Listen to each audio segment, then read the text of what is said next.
John von Neumann avait un QI estimé à 190, dépassant même Einstein et ses 160. Einstein lui-même le décrivait comme la personne la plus intelligente qu'il ait jamais rencontrée. Et pourtant, son nom reste méconnu.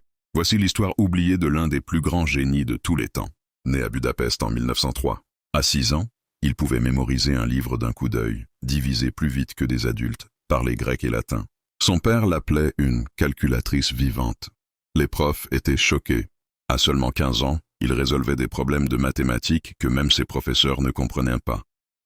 Doté d'une mémoire photographique, il pouvait réciter des livres entiers, mot pour mot.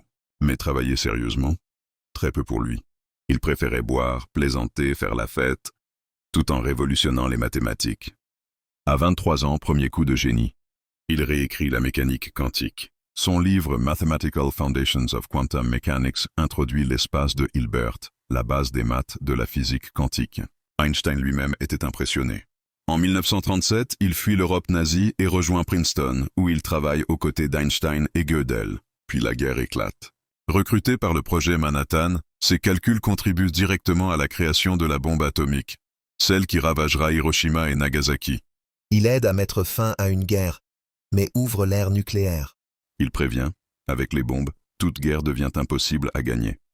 C'est lui qui invente le terme « Mutually Assured Destruction », MAD, la stratégie qui a évité la Troisième Guerre mondiale. En 1945, il pose les bases de l'architecture de von Neumann, le modèle derrière tous les ordinateurs modernes. Un processeur, une mémoire, des logiciels.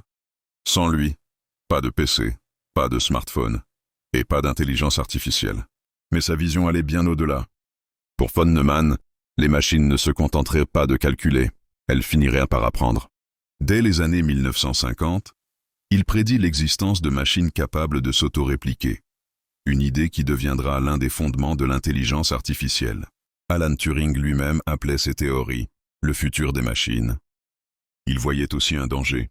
La technologie irait plus vite que notre contrôle.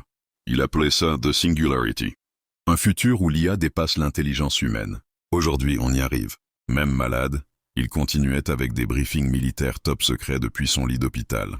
Mais son corps lâche. En 1957, à 53 ans, le plus grand cerveau du XXe siècle disparaît. John von Neumann a posé les bases de l'IA, des ordinateurs, de la physique quantique, de la dissuasion nucléaire et la théorie des jeux. Il a façonné notre monde, mais peu connaissent son nom.